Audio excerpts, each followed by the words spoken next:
Assalamu alaikum wa rahmatullahi ta'ala wa barakatuh. Chers élèves, je suis ravi de vous rencontrer une autre fois sur les thèmes des leçons qu'on a fait l'autre fois.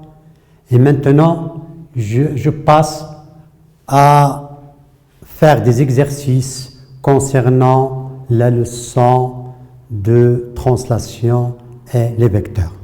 Le premier exercice. On a ABCD un parallélogramme, c'est un parallélogramme, et I un point de BC. La première question, c'est de construire le point B', l'image de B par la translation qui transforme A en I. On a vu dans la séance dernière que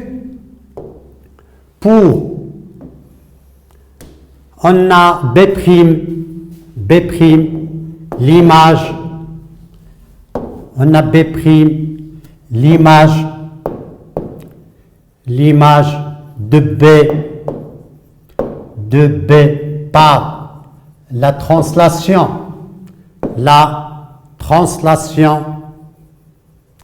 qui transforme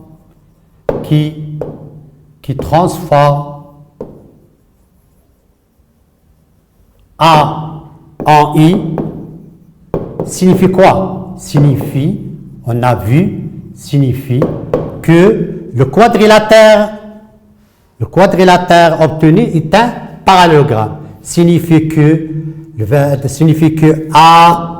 AI, le quadrilatère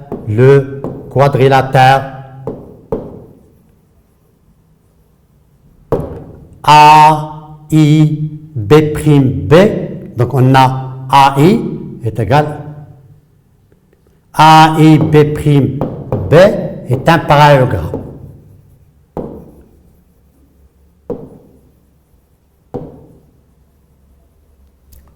Un parallélogramme ou tout simplement on peut écrire alors le vecteur AI est égal à le vecteur B'.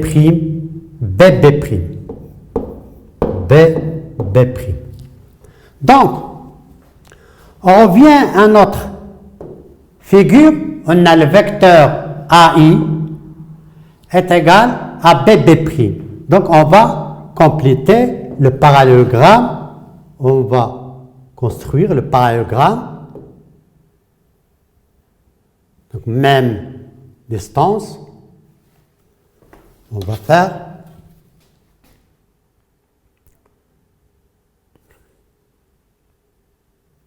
donc, on a le parallélogramme B'.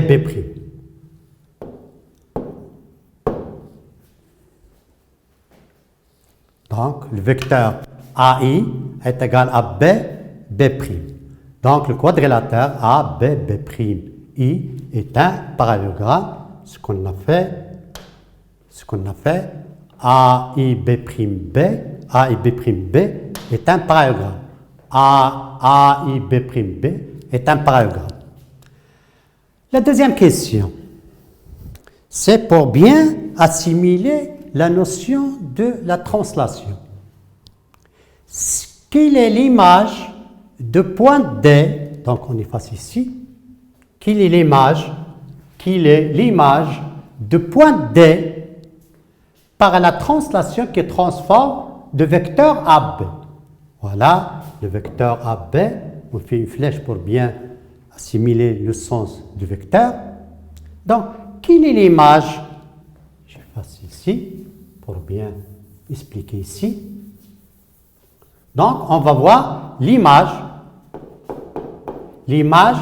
de point D par la translation qui transforme A en B, ou bien la translation de vecteur AB. Et justifiez votre réponse. On a le quadrilatère, on a A, B, C, D est un parallélogramme. Parallélogramme. Donc, on n'a pas de... Donc, si on a un parallélogramme, on peut extraire de ce parallélogramme un ensemble de vecteurs qui sont égaux.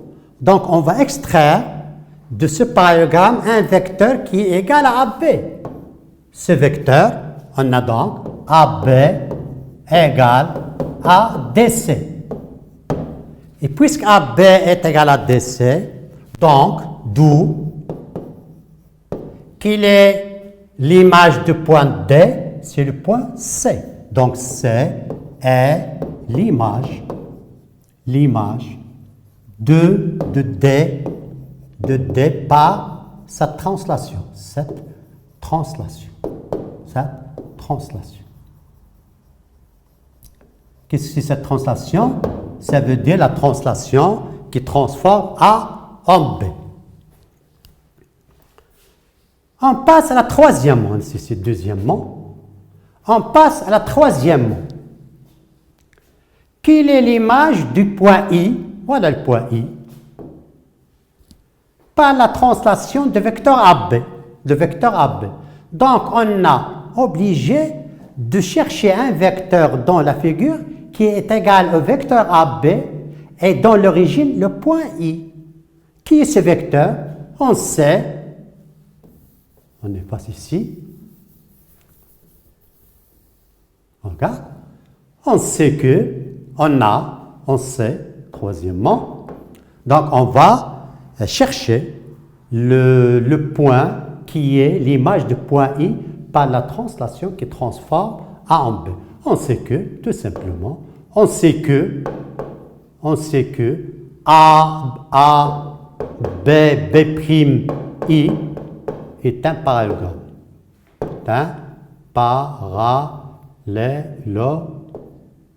Toujours on est même. Donc, c'est un parallélogramme.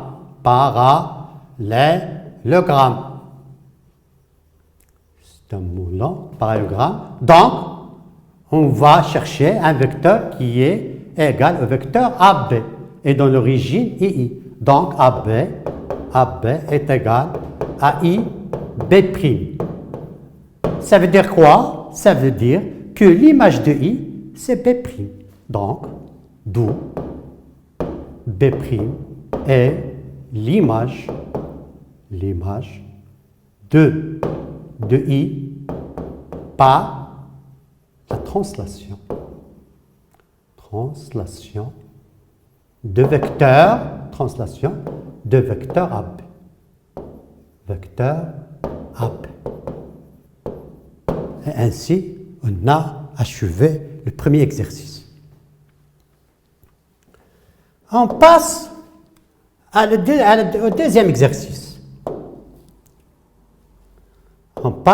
deuxième exercice. Exercice. On considère le parallélogramme EFGH et il y a un point extérieur de ce parallélogramme. On a un point du plan. La question, c'est de compléter les pointillés par un vecteur convenable. Les pointillés, un vecteur convenable. Voilà, on a EG. Le vecteur EG égal à quel vecteur? Est égal à EH plus un autre vecteur. Lequel? Ah bon, regarde. On va effacer pour expliquer ici. On a EG, on a EFGH, c'est un parallélogramme. Regarde s'il vous plaît, mes élèves. On a, comme je l'ai dit dans la séance précédente, que la translation est tout à fait liée au parallélogramme. On a EFG est un parallélogramme.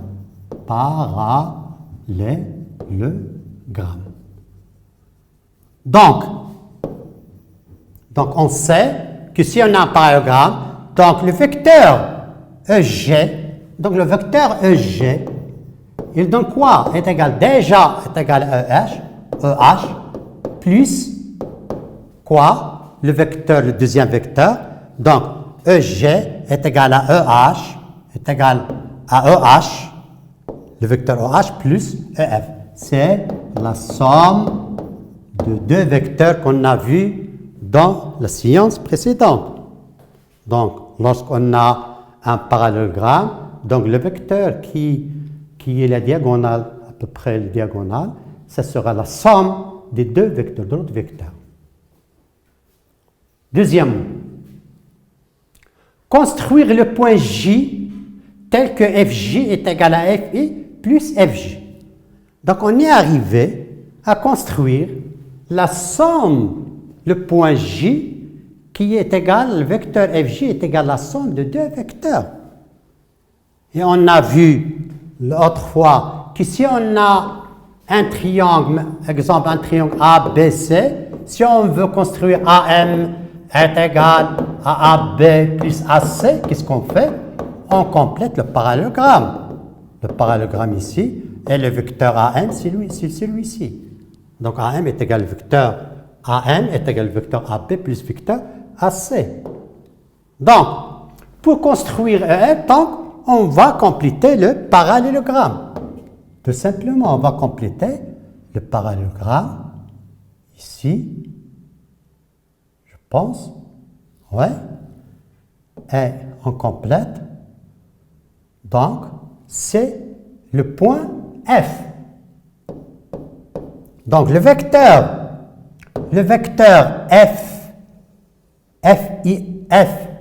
FJ, c'est le point J, pardon, c'est le point J. Le vecteur FJ est égal à FI plus FJ. Toujours, lorsqu'on a un parallélogramme, il nous facilite toutes les tâches de la construction de la somme des vecteurs ou bien pour extraire deux vecteurs qui sont égaux. Donc, on passe à la troisième question. Troisième question nous mène à trouver deux vecteurs, donner deux vecteurs égaux au vecteur EH. Justifier EH. On a EH est égal. Regarde la figure. Elle est pleine de vecteurs qui sont égaux. Donc, OH égale quel vecteur? On a EH est égal à FG. Il faut justifier. Pourquoi? Car EFGH est un parallélogramme. C'est un parallélogramme. De plus, on a FG et on a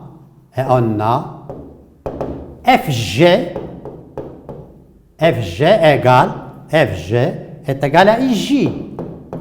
Pourquoi? Car toujours il faut justifier la réponse. Dans la géométrie, surtout la géométrie de deuxième année, il faut toujours justifier. Car F, I, J, G est un parallélogramme.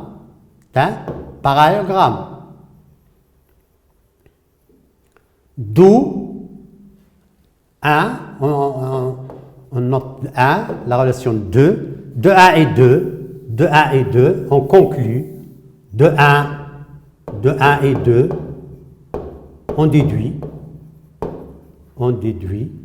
que le vecteur EH est égal au vecteur FG égal au vecteur IJ. Et c'est comme ça on a trouvé deux vecteurs qui sont égaux au vecteur OH. L'égalité de ces deux vecteurs nous emmène à une figure qui est plus précise. Qu'est-ce qu'on peut dire de ce quadrilatère ici? Regarde, le quadrilatère, celle-ci. E, F, G, H, ce quadrilatère-là. Ce quadrilatère, comme elle est. On efface ici. On a, quatrièmement, je pense que la question 4, c'est la question 4. La question 4. Quatrièmement, on a EH, le vecteur OH égale E vecteur IJ. Et puisqu'on a deux vecteurs égaux, donc le quadrilatère EHJI est un parallélogramme. On passe, est un parallélogramme. Est un parallélogramme. Donc, regarde bien, mes élèves. On a, à partir de l'égalité de deux vecteurs, on aboutit à un parallélogramme. Et à partir d'un parallélogramme, on extrait deux vecteurs égaux. Donc, c'est simple. Regarde, on a deux parallélogrammes, nous amènent à plusieurs résultats. On passe au troisième exercice. ABC un triangle. Construire le point E tel que BE, CA est égal à BE. Donc, on prend une nouvelle page, vierge. On a ABC un triangle. On construit le triangle. ABC un triangle. ABC un triangle. Voilà. ABC un triangle. ABC, BC, un triangle. Construire le point E,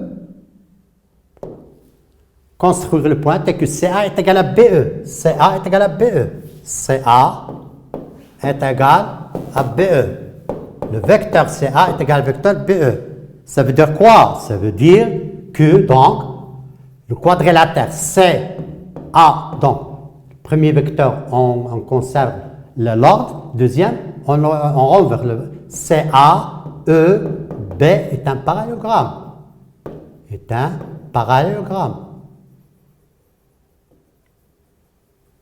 Oh, parallélogramme. Donc, on va construire le point E. Le point E, ça sera CA est égal à BE. Est égal à BE. Je pense que c'est bien défini. Alors, je pense que CA est égal à BE. CA est égal à BE. Bien, on voit. Construire le point N tel que AN est égal à ABZ AC. AN est égal à ABZ AC. AN est égal à AB plus AC. Je m'excuse. Z. AN est égal à AB plus AC. Ça veut dire quoi? AN, donc, le quadrilatère, ça sera, c'est un parallélogramme. AB plus AC, voilà le vecteur AB, voilà le vecteur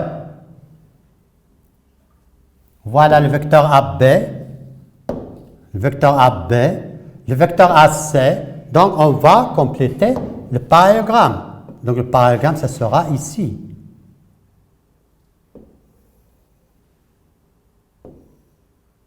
C'est le point N.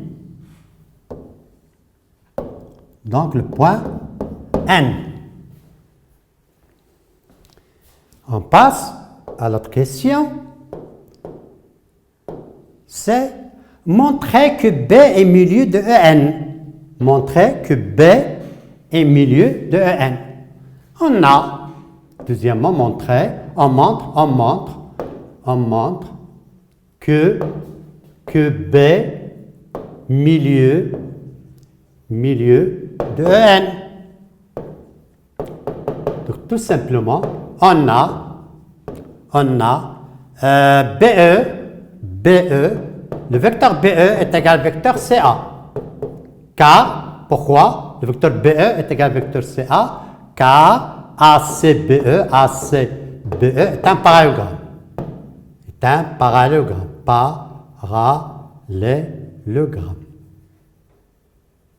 Voilà le gramme. Et on a CA égale à NB. C'est aussi car ACNB est un parallélogramme. Parallélogramme. Donc, toujours de 1 et 2, d'où on obtient, regardez s'il vous plaît, regardez, on a cette relation et cette relation, on a CA, donc d'où BE égale à NB. BE est égal à NB. BE est égal à NB. Et c'est la définition du milieu. Donc B milieu de EN, du segment EN. La troisième, on passe construire le point M tel que M, l'image de C, l'image de A par la translation de vecteur CE. Donc on passe, on écrit C, on a M, l'image de C par la translation de vecteur CE. Voilà le vecteur CE. On va faire un autre parallélogramme de telle sorte qu'il soit un parallélogramme. Je fais avec les pointillés pour ne pas, comme ça. Voilà un parallélogramme. M.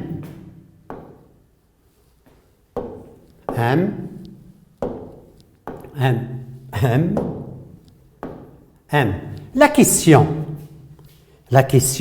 c'est de montrer que